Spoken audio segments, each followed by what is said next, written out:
Welcome back to Wake Up America. I'm Allison Maloney. A new report from Open the Books says the U.S. has spent $13 billion sponsoring unaccompanied minor children at the border since 2012. This as the U.S. grapples with the surge in migrants in big cities after the end of Title 42. Joining us now with the details is CEO and founder of OpenTheBooks.com, Adam Andrzejewski, and former acting CBP Commissioner and Heritage Foundation visiting fellow Mark Morgan. Gentlemen, thanks for joining us.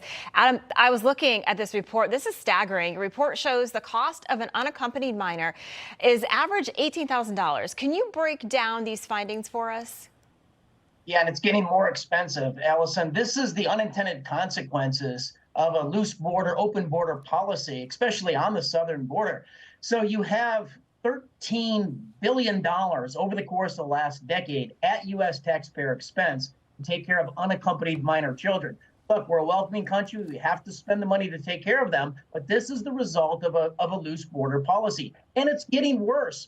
So year over year, last year, we spent $2.7 billion on the unaccompanied children program. That was up $1 billion from the previous year. We had to take care of 260,000 unaccompanied minors over the course of the last 2 years. We have already had 81,000 minors that we've had to take care of this year in 2023. Allison, do the math on that. That's 340,000 unaccompanied minors. That's half the population in the states of Wyoming or Maine.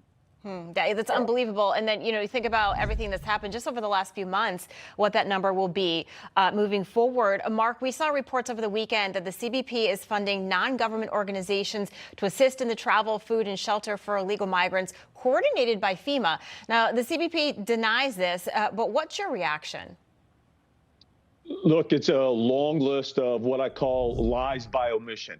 I learned a long time ago that the intentional omission of a material fact is the same thing as a lie. Here's where they're lying, Allison. It's a Ponzi scheme. What they're doing right now is they're using FEMA's food and shelter program. And what they've done is they've deviated about $800 million from that program that is supposed to give aid, food, and shelter to Americans after following a natural disaster. They funded that off to fund NGOs, non-governmental organizations, who then it's the NGOs that are providing the food, shelter, and transportation anywhere in the United States that the illegal alien wants to go. So absolutely, the taxpayers are funding this, and they're diverting it through what I refer to as a Ponzi scheme to the NGOs, and this is another lie by this administration. Yeah, it's something that a lot of people aren't talking about. A lot of the news organizations, Adam, they're not reporting it. What we've been talking about is how migrants are being housed across the country. As Mark said, hotels, some school gymnasiums, police stations in these big sanctuary cities like here in New York. Your report shows the cost of an unaccompanied child is double what Texas spends per child annually on K through 12 education. What's your reaction? Yeah, it's expensive. And like I said, the problem's even getting more expensive. So you actually have this unaccompanied minors program through the Office of Refugee Resettlement, and they just testified in front of Congress. There's 85,000 of these unaccompanied children they can't locate anymore. There are credible allegations of whistleblower testimony in Congress of child trafficking. So you've got the worst elements of society taking advantage of the chaos. They actually can't locate 85,000 of these minor children. You've got whistleblowers giving testimony that there is a house where there's 50 unaccompanied minors that are sponsored out of that house. You've got folks that speak one language picking up a child that speaks another language.